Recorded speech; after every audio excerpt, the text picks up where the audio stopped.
Dan saudara, kita juga akan membahas bagaimana kemudian motif ataupun juga apa yang bisa kita baca dari kasus ini, di mana menantu yang diduga ini menjadi pelaku dari pembunuhan lansia di Pekanbaru. Kita akan bahas bersama dengan psikolog forensik Reza Indragiri Amril yang sudah bergabung melalui sambungan Zoom. Selamat pagi Pak Reza. Pak Reza, ini kita lihat kasusnya cukup mengenaskan seperti itu ya. Keluarga sendiri atau anggota keluarga sendiri ini menjadi pelaku pembunuhan walaupun juga dibantu oleh 3 orang lainnya. Apa yang bisa Anda baca dari kasus ini? Memang kita seringkali beranggapan bahwa orang yang paling peduli pada kita, yang akan melindungi kita, yang akan menjaga kita, tak lain adalah anggota keluarga sendiri. Karena itu kemudian seringkali keluar wejangan, waspadai orang asing, hati-hati terhadap orang tak dikenal. Tapi kasus yang sedang kita perbincangkan ini menjadi satu contoh tambahan, bahwa paling tidak hitung-hitungan di atas kertas, pihak yang justru paling potensial menjahati kita, pihak yang paling mungkin memviktimisasi kita, ternyata adalah anggota keluarga sendiri.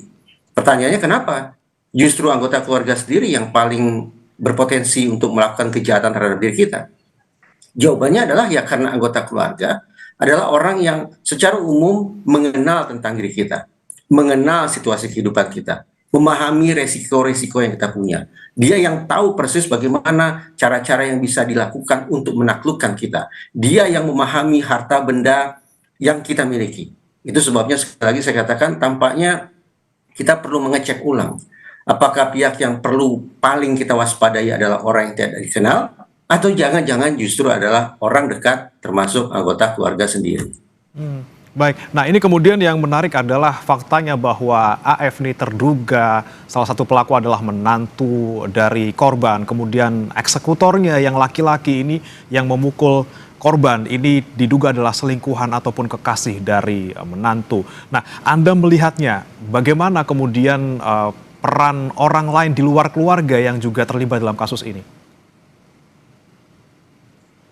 Dari narasi yang saya simak di media massa, memang dalam kelompok penjahat ini ada yang merupakan bagian dari keluarga korban dan ada pihak-pihak yang tampaknya tidak dikenal, berarti bukan merupakan bagian dari keluarga korban. Dengan situasi sedemikian rupa, maka misalnya pembahasan tentang motif tidak bisa dipukul rata. Kita tahu bahwa secara umum dikenal ada 2 motif kejahatan, baik itu motif emosional maupun motif instrumental. Motif emosional berarti bagaimana seseorang melakukan kejahatan dilatar belakangi oleh perasaan-perasaan negatif, marah, benci, dendam, sakit hati, cemburu, dan seterusnya. Sementara motif instrumental tidak ada sangkut pautnya dengan perasaan negatif, tapi bagaimana seseorang melakukan suatu kejahatan untuk mendapatkan manfaat tertentu, harta misalnya. Nah, karena ada sekali lagi lebih dari 1 orang dalam peristiwa ini, maka kita tidak bisa pukul rata. Pihak kepolisian harus menyisir satu persatu siapa memiliki motif apa. Pertanyaan ini menjadi semakin relevan karena menurut saya, tanda petik agak membingungkan bahwa semata-mata untuk mendapatkan harta, korban kemudian sampai harus disakiti dan dihabisi dengan cara-cara yang sedemikian keji. Mengingat korban sudah lansia dan anggota keluarga, maka bukankah tanda petik ada cara-cara lain yang lebih mudah, yang tidak terlalu brutal, yang bisa dilakukan untuk melumpuhkan korban sekaligus untuk mendapatkan manfaat dari kejahatan ini? Tapi anehnya, kenapa sampai kemudian dijahati dengan sedemikian ekstrim? Karena itu saya tandaskan ulang, kalau kita kemudian mencoba untuk membaca motif apa sesungguhnya yang berayun dalam peristiwa ini, kita tidak bisa pukul rata, cek pelaku mana memiliki motif emosional dan pelaku mana yang barangkali memiliki motif instrumental. Oke, tapi dari mungkin keterangan yang beberapa saat lalu kami terima dari Kabid Humas Polda Riau bahwa ada sakit hati sebenarnya di sana, tidak murni soal ekonomi saja. Dan di sini yang dimaksud sakit hati adalah menantu ini yang kemudian wanita ini yang menjadi, mungkin kita bisa bilang, kita belum bisa menyimpulkan, mungkin bisa menjadi otak dari kasus ini.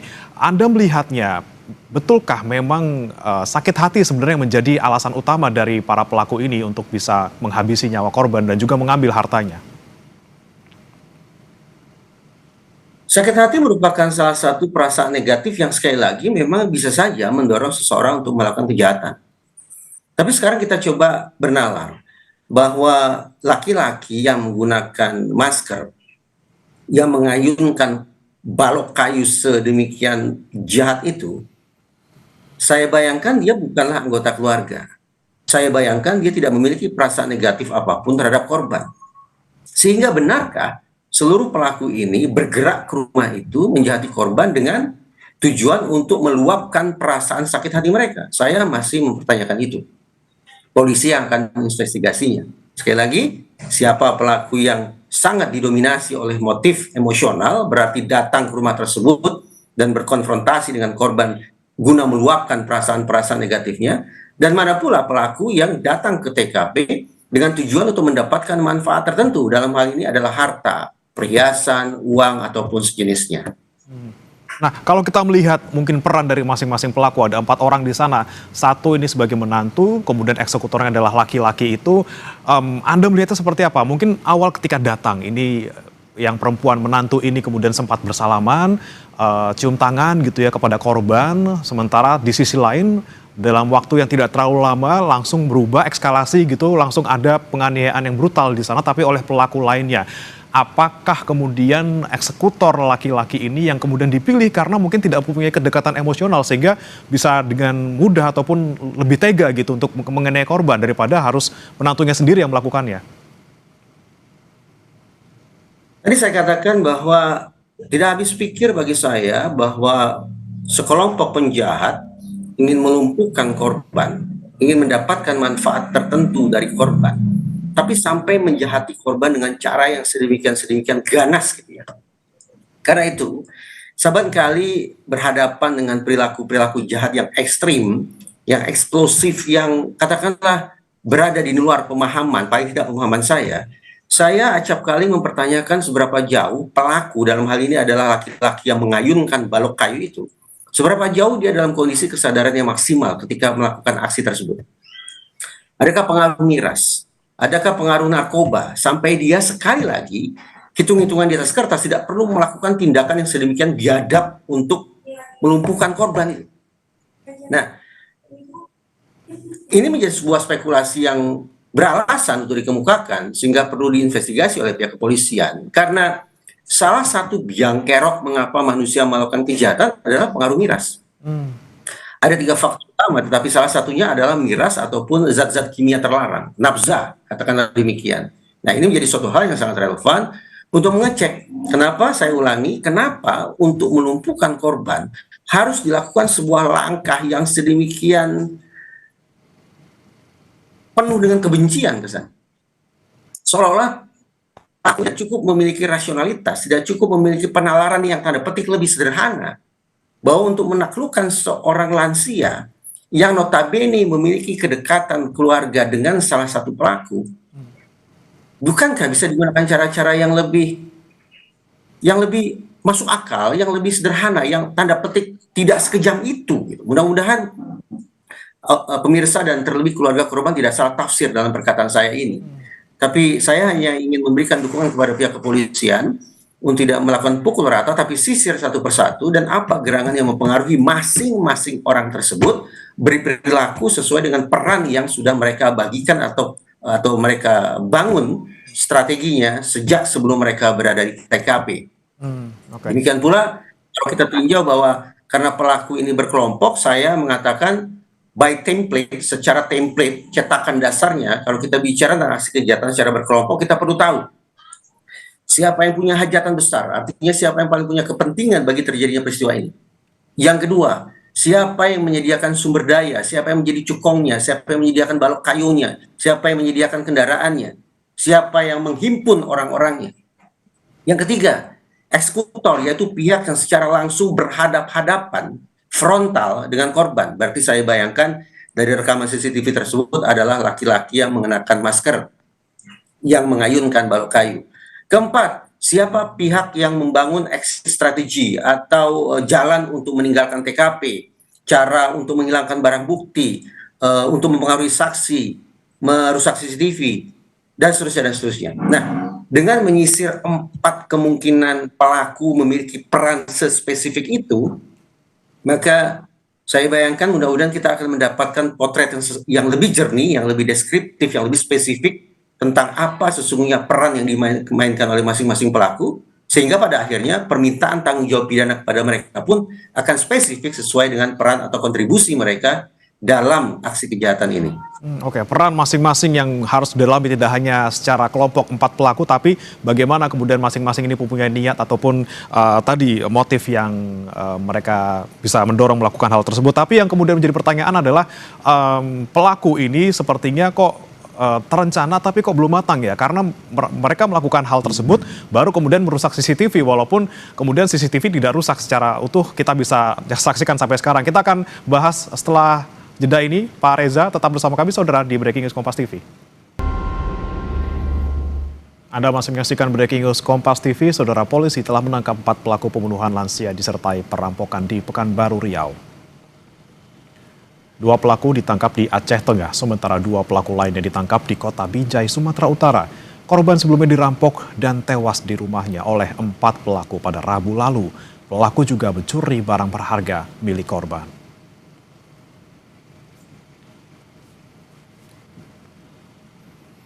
Kapolres Pekanbaru, Kombes Muharman Arta menyatakan tim gabungan Resmob Jatanras Polda Riau dan Satreskrim Polresta Pekanbaru berhasil menangkap 4 pelaku kasus curas yang menyebabkan seorang perempuan meninggal dunia di Rumbai, Pekanbaru.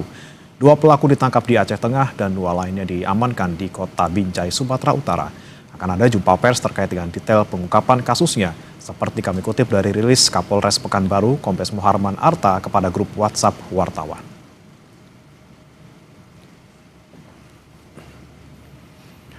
Kita lanjutkan kembali saudara perbincangan bersama dengan psikolog forensik Reza Indragiri. Pak Reza, kita lanjutkan kembali. Tadi kita bicara soal CCTV yang menjadi bukti kuat dalam kasus ini.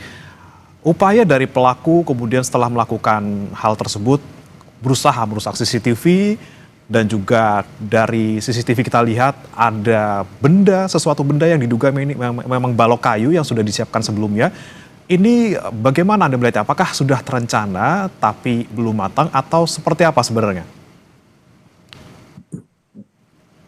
Saya pada dasarnya mengapresiasi ya kerja kepolisian, tetapi menyimak pernyataan Kapolres yang saya baca tadi teksnya di layar Kompas TV, ternyata Kapolres memakai kosakata curas, pencurian dengan kekerasan. Berarti pokok kejahatannya ada pada pencuriannya.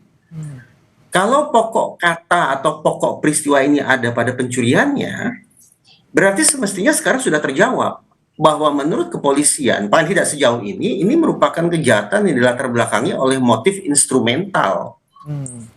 Yaitu bagaimana pelaku atau para pelaku melancarkan aksinya untuk mencuri, untuk mendapatkan manfaat tertentu.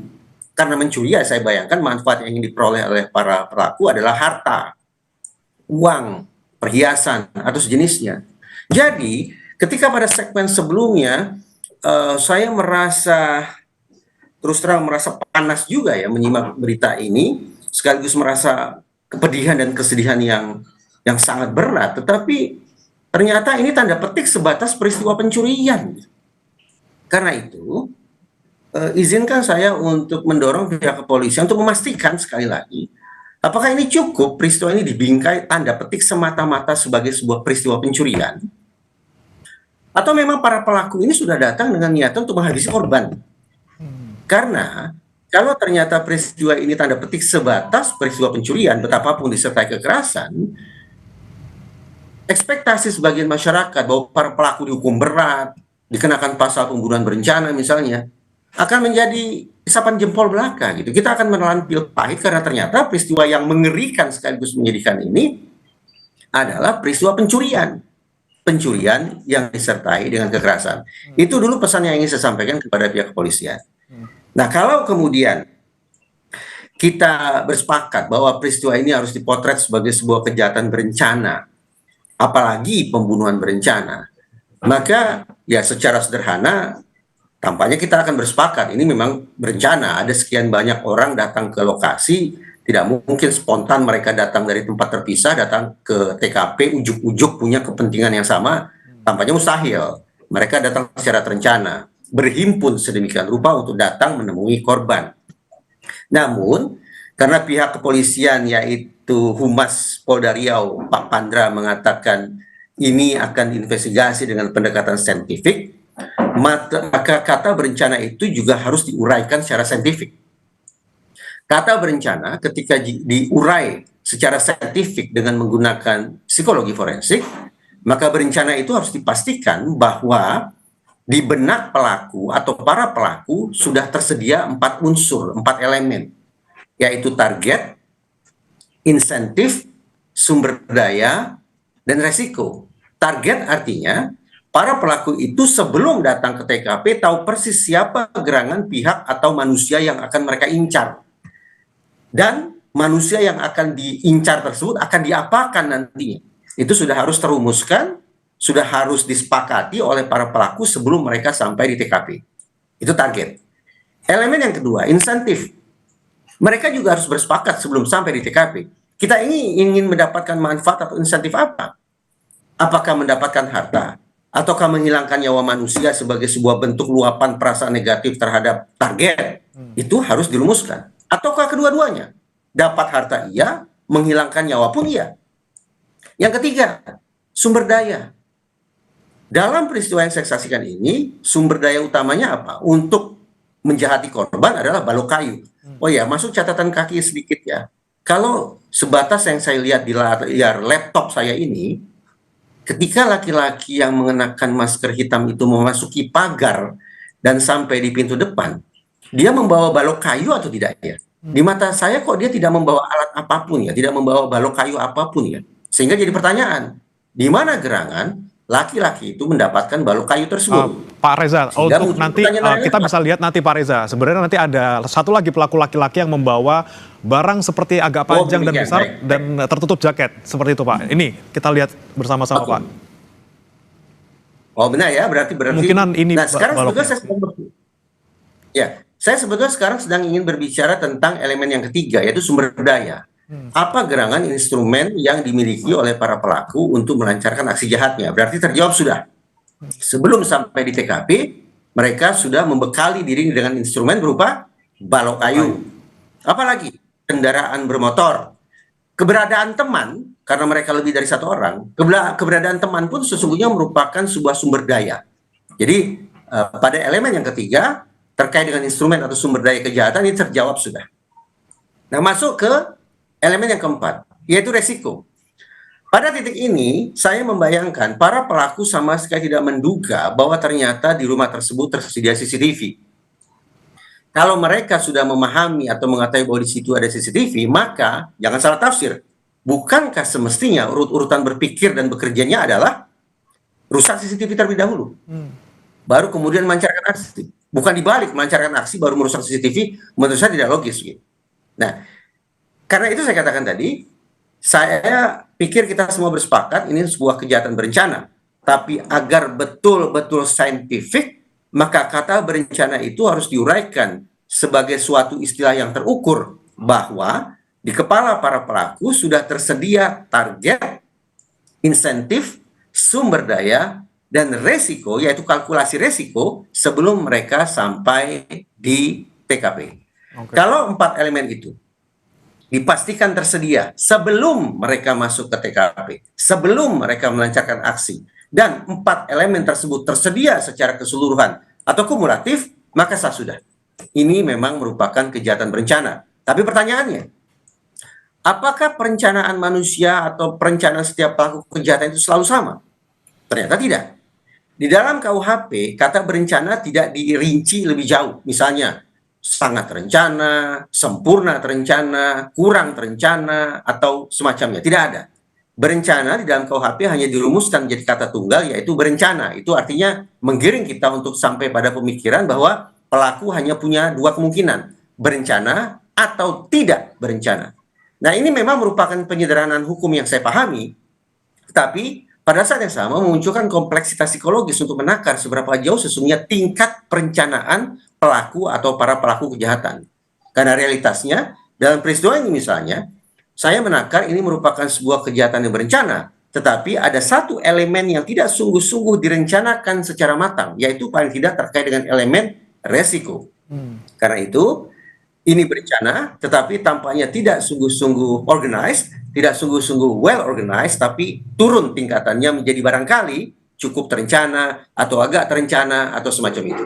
Oke, agak atau cukup terencana karena elemen risiko tadi tidak diperhatikan ataupun luput dari perhatian pelaku sebelum melakukan aksinya. Nah, tadi kan sebelum ini kita soroti soal sebenarnya apa sih kasus utama dalam kasus ini gitu ya. Ini pencurian dengan kekerasan atau justru yang utama adalah untuk menghilangkan nyawa korban kemudian untuk harta menjadi sampingan ya seperti itu. Tapi mungkinkah Pak Reza, polisi kemudian sudah memberikan pernyataan awal bahwa ini adalah curas, ini berdasarkan kejadian sebelumnya di tanggal 8 April bahwa sempat ada pembobolan yang dilakukan oleh pelaku di rumah tersebut sehingga akhirnya korban ini memasang CCTV. Apakah kemudian peristiwa awal itu yang kemudian menjadi pertimbangan polisi untuk mengatakan di awal bahwa ini adalah pencurian dengan kekerasan? Walaupun nanti kita akan nantikan di jam 2 konferensi persnya terkait dengan motif ini. Kalau memang demikian kronologi peristiwa, yaitu tidak cukup hanya pada hari H, tapi harus mundur ke H-1, maka memang masuk akal bahwa paling tidak pihak kepolisian untuk pintu masuk akan menggunakan pasal terkait dengan pencurian. Jadi muncul persoalan ini. Kalau memang ini definitif merupakan kasus pencurian, maka terkait dengan hilangnya nyawa korban, itu merupakan akibat apa? Merupakan sebuah akibat sebuah perencanaan untuk menghabisi korban atau sebuah tindakan sekonyong-konyong yang bahkan tidak terkoordinasi, yang secara impulsif, yang secara spontan, yang secara tidak terkendali dilakukan oleh laki-laki yang bermasker hitam itu. Nah, apa yang ingin saya katakan, sekali lagi, awalnya saya membayangkan ini sebagai sebuah kejahatan berencana yang lebih dari sekedar pencurian, karena tadi saya katakan hanya tanda petik untuk mencuri di rumah seorang lansia. Kenapa target harus dihabisi sedemikian rupa? Itu di luar nalar saya. Gitu. Tapi oke lah, anggaplah ini pencurian, tapi guna menjawab pertanyaan publik, barangkali juga memenuhi ekspektasi publik bahwa para pelaku dihukum seberat-beratnya, maka tidak ada pilihan, yaitu mencari pasal lain yang memungkinkan mereka dihukum lebih berat. Nah, pasal lain yang memungkinkan para pelaku dihukum lebih berat adalah ketika para pelaku naik kelas dari sebatas pelaku pencurian dengan kekerasan menjadi misalnya pelaku pembunuhan, apalagi pembunuhan berencana. Itu akan lebih, saya pikir akan menjadi lebih setara dengan ekspektasi publik. Kendati tentu saja kerja kepolisian tidak dalam rangka memuaskan keinginan publik semata, tidak. Secara normatif kerja kepolisian adalah memastikan bahwa proses penegakan hukum itu mencapai titik kepastian, kemanfaatan, dan keadilan serta kemanusiaan. Baik, baik. Pak Reza, kita tahan dulu Pak Reza. Kita akan ini bergabung melalui sambungan telepon juga dengan Kombes Zahwani Pandra Arsyad, Kabid Humas Polda Riau. Selamat pagi Pak Pandra. Ya, Assalamualaikum warahmatullahi wabarakatuh. Selamat pagi Mas Bram dan selamat pagi juga Bang Reza Indragiri. Waalaikumsalam Pak Pandra. Pak Pandra, ini kami ingin pastikan kembali terkait dengan kasus ini. Berarti tadi sempat Anda sebutkan juga di program sebelumnya bahwa 4 pelaku ini sudah ditangkap. Nah, untuk motifnya ataupun juga kasus utamanya ini Pak, sebenarnya kita bisa bilang ini adalah pencurian dengan kekerasan atau justru ini adalah sebuah pembunuhan berencana yang kemudian disertai dengan pengambilan harta korban. Ya, baik, perlu saya jelaskan di sini bahwa peristiwa yang terjadi pada tanggal 29 April ini tidak terlepas bagaimana adanya korban ya mengakibatkan meninggal dunia atas nama Dumaris Boru Sitio ya, Dianiwati Sitio ini. Ya, ini yang memang kami selalu mendalami. Penyebab pertamanya memang adanya hubungan antara pelaku ya, dalam hal ini adalah menantu daripada korban. Menantu dari korban ini karena korban Dumaris Boru Sitio ini menikah dengan suaminya Salmon Meha ini memiliki 3 anak. Yang pertama atas nama Arnold. Nah, inilah suami dari pelaku. Kedua atas nama Ivan Meha. Yang ketiga anaknya yang Ruth. Nah, dari pernikahan di tahun 2022 itu hanya bertahan 1 tahun tapi tidak bercerai. Jadi sampai sekarang ini bukan dikatakan mantan menantu, tetapi masih menjalin ikatan. Namun di tahun 2023 itu pelaku ya atas nama AFT ini meninggalkan rumah ataupun di tempat kejadian perkara tersebut dan tetap berkomunikasi baik dengan korban. Artinya karena antara korban dengan pelaku ini hubungannya baik, tetapi juga ada perasaan-perasaan dari pelaku yang merasa mungkin karena dari segi sosial ekonomi dan sebagainya ya merasa ada perlakuan verbal yang kurang pas gitu. Karena memang dari suami daripada pelaku ini ya yang artinya anak dari pertama ini memang tidak mempunyai pekerjaan tetap dan memang ada yang perlu kebutuhan khusus dan sebagainya. Nah ini yang membuat kadang-kadang tidak terpenuhi, tetapi mungkin ada hal-hal yang punya niatan setelah dia keluar dari rumah tersebut dan berkenalan terhadap dengan 3 orang yang lain. Nah ini yang semenjak keluar dari rumah itu dan juga bekerja tidak punya pekerjaan tetap dan berkenalan dengan orang lain sampai di Medan dan maupun di Aceh itu kenal dengan 3 orang yang lainnya yang tertangkap di dalam kamera dalam CCTV itu.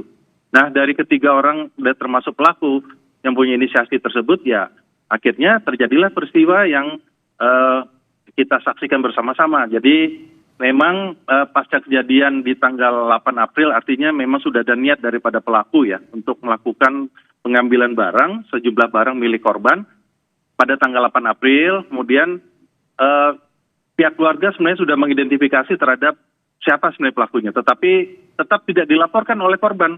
Walaupun keluarga dianggap seperti biasa, berarti itu sudah ada hilanglah sekitar 4 juta, dinilai hampir 4 jutaan diambil. Nah kemudian di tanggal 9 April itulah dipasang CCTV oleh pihak keluarga. Nah dari pasca kejadian di tanggal 26, jadi sudah ada niatan pelaku. Intinya ingin melakukan suatu niatan bersama kelompoknya, yang artinya teman-teman yang lain. Karena antara pelaku satu dengan pelaku yang lain kan mereka saling berteman dan juga saling berkenal yang baru dikenalnya juga.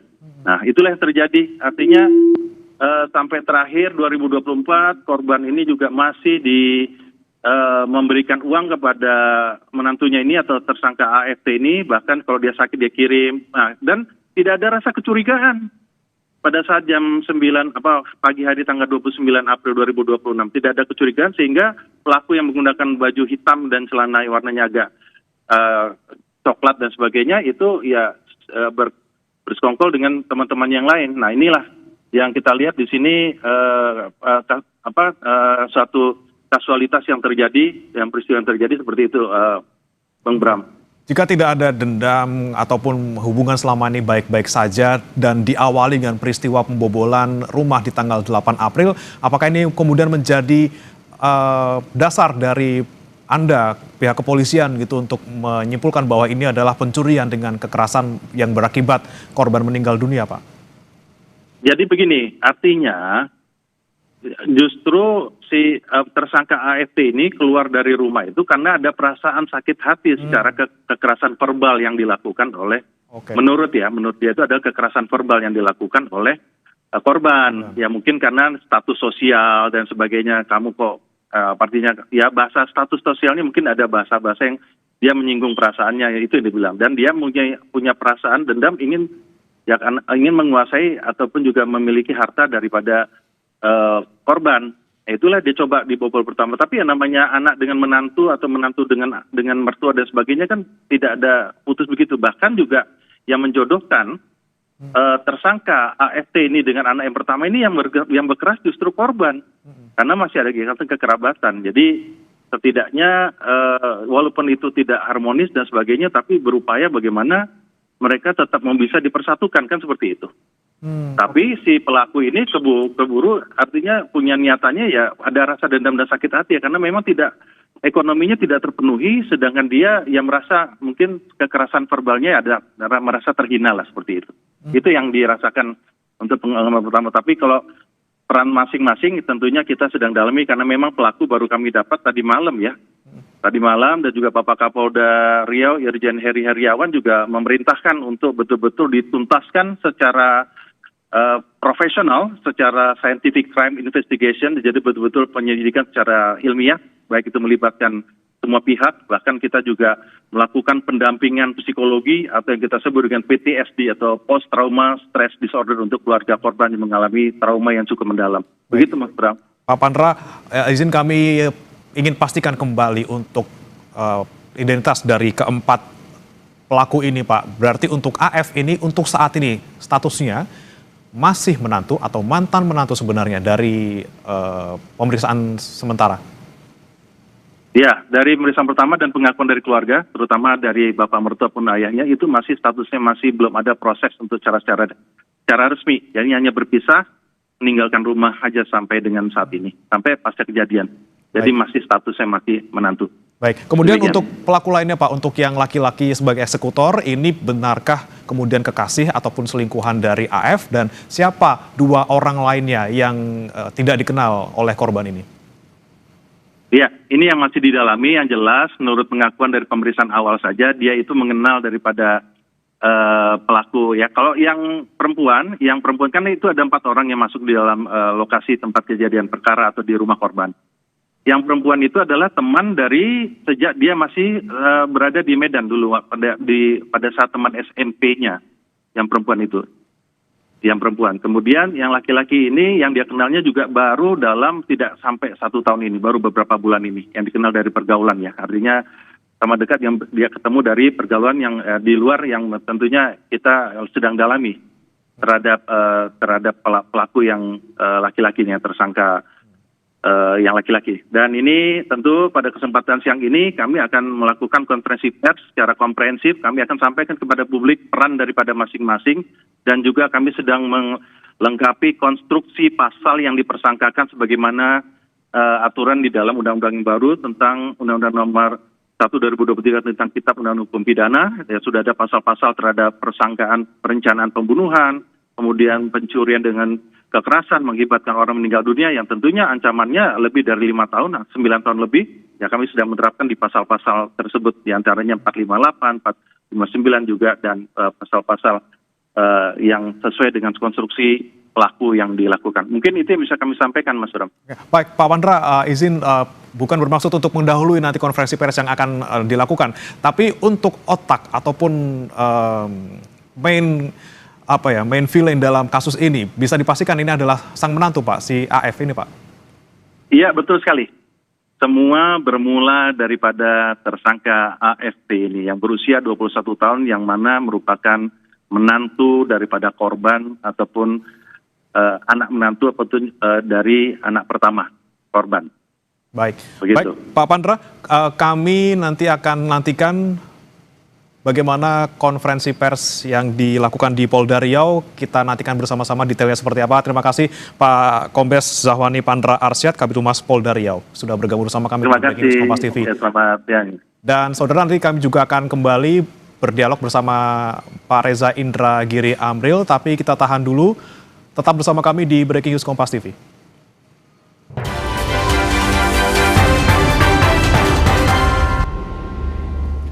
Ada kembali bersama kami di Breaking News Kompas TV. Saudara, kita kembali bergabung dengan psikolog forensik Reza Indra Giri Amril. Pak Reza, dari keterangan Pak Kabid Humas sebelum jeda tadi, Anda melihatnya arahnya bakal kemana, Pak? Apakah tadi betul pencurian dengan kekerasan atau utamanya adalah pembunuhan terencana? Saya mencoba seksama mungkin menyimak pilihan kata yang dikemukakan oleh pihak kepolisian. Sekali lagi, kalau Kapolres menggunakan kosakata curas, itu yang saya baca di layar Kompas TV. Sementara Kombes Pandra selaku Humas Polda Riau di ujung wawancara tadi menggunakan diksi perencanaan pembunuhan. Kalau kita coba gandeng kata curas dengan perencanaan pembunuhan, maka justru terbuka bagi kita ruang untuk berasumsi bahwa meninggalnya korban bukan sesuatu yang menjadi target para pelaku. Bahwa korban meninggal dunia itu menyedihkan, sangat menyedihkan, tapi apakah benar para pelaku itu datang ke TKP untuk menghabisi korban? Tampaknya tidak. Kalau sekali lagi yang kita jadikan acuan adalah kata curas dan diksi perencanaan pembunuhan. Sah sudah. Kata curas maupun diksi perencanaan pembunuhan justru saya khawatirkan akan membuka ruang bagi peringanan sanksi pidana bagi para pelaku. Saya pribadi mencoba berempati kepada keluarga korban, ingin sekali lagi agar para pelaku ini dihukum berat. Nah, agar keinginan saya itu bisa terpenuhi, masuk akal kalau kemudian saya berharap pasal-pasal yang dikenakan kepada para pelaku adalah pasal-pasal yang lebih serius. Tidak sebatas curas, tidak sebatas perencanaan pembunuhan. Catatan penting, perencanaan pembunuhan beda dengan pembunuhan berencana. Kalau pembunuhan berencana, ancaman hukumannya maksimal. Bisa seumur hidup, bisa pula sampai hukuman mati. Tapi kalau perencanaan pembunuhan, apalagi curas, jauh dari itu. Karena itu, ya memang tampaknya kita memang harus menunggu sampai pihak Polda Riau melakukan jumpa pers, karena mudah-mudahan itulah titik final, titik puncak simpulan apa yang diperoleh oleh pihak kepolisian terkait dengan peristiwa yang sangat mengenaskan, sangat menyedihkan, sekaligus sangat menakutkan ini. Baik, kita nanti masih menantikan gitu ya apa kemudian yang akan dikenakan. Tapi jika kita mungkin melihat para pelaku yang menggunakan balok kayu, membawa balok kayu dari awal sebelum kejadian, ini kenapa kemudian balok kayu yang dipilih jika memang mereka mungkin merencanakan pembunuhan? Kenapa tidak yang lain, misalnya pisau atau senjata tajam lain yang secara logika mungkin akan lebih mudah untuk menghabisi nyawa korban? Apakah mungkin ada pertimbangan lain bahwa agar TKP di sana lebih bersih atau mudah untuk tidak meninggalkan jejak seperti itu, Pak? Pertanyaan itu sudah terjawab dengan sendirinya. Sehingga justru mempertegas asumsi yang saya katakan sesaat lalu, bahwa boleh jadi para pelaku itu datang tidak dengan misi untuk mencabut nyawa korban. Benar korban kehilangan nyawa, korban meninggal dunia, tapi kondisi korban kehilangan nyawa itu bukan merupakan situasi yang diinginkan, apalagi direncanakan oleh para pelaku. Bukankah ada senjata lain, maaf kata ini ya, yang saya tafsir lagi, ada senjata lain, ada instrumen lain, ada sumber daya kejahatan lain yang bisa digunakan agar misalnya aksi itu bisa berlangsung lebih cepat dan kemudian tidak meninggalkan jejak terlalu banyak di TKP. Ada cara-cara mencabut nyawa lain yang lebih efisien sekaligus ya katakanlah lebih bersih daripada itu.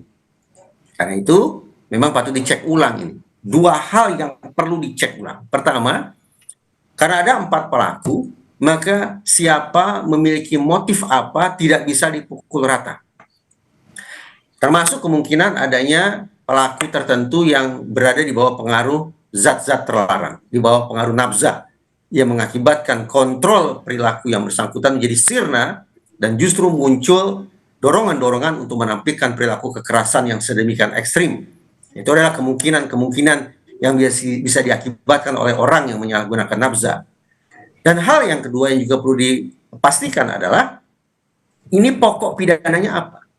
Aksi kejahatan ini intisarinya apa? Apakah sebuah operasi untuk mencabut nyawa manusia ataukah sebuah operasi untuk mendapatkan harta? Kalau memang bercampur baur antara dua kemungkinan itu, maka ya kembali lagi ke pokok pertanyaan pertama. Siapa sesungguhnya yang memiliki motif apa? Dua pertanyaan ini perlu dijawab secara definitif agar sekali lagi masing-masing orang dikenakan pasal yang tepat sehingga dimintai pertanggungjawaban secara pidana dengan sanksi pidana yang proporsional sesuai dengan perbuatan mereka. Kendati saya bayangkan bahwa masyarakat luas atau paling tidak saya pribadi berharap para pelaku dihukum berat. Oke, baik. Pak Reza, sebelum saya tutup, singkat saja Pak, ini kan yang menjadi kepiluan kita semua gitu, melihat bagaimana CCTV tersebut menampilkan adegan yang sadis seperti itu, yang kita tidak sangka adalah awalnya ini pelaku AF ini sempat mencium tangan seperti itu.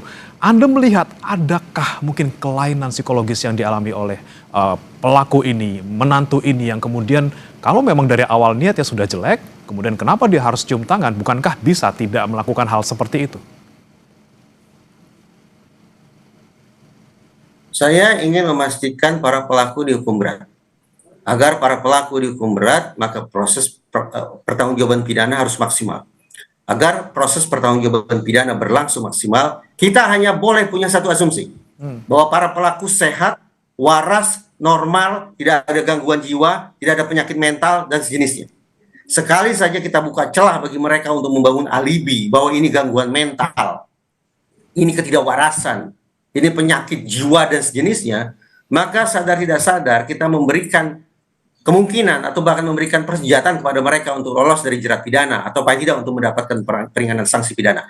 Saya ingin menutup peluang adanya peringanan sanksi, lebih-lebih ingin mengunci mati tidak ada yang namanya pembebasan bagi para pelaku. Sekali lagi, keinginan semacam itu hanya akan terrealisasi kalau proses penegakan hukumnya berjalan dengan satu asumsi, para pelaku tidak ada terkecuali mereka sehat, walafiat, normal, waras, tidak ada gangguan jiwa, tidak ada penyakit mental. Baik, itu yang ingin kita bersama-sama saksikan karena kita melihat bagaimana sadisnya kasus ini. Kita nantikan juga bagaimana kemudian polisi mengidentifikasi kasus ini, apakah tadi pencurian dengan kekerasan, perencanaan pembunuhan, atau pembunuhan berencana. Terima kasih Pak Reza Indragiri Amril, pakar psikologi forensik, sudah bergabung bersama kami di Breaking News Kompas TV. Terima kasih.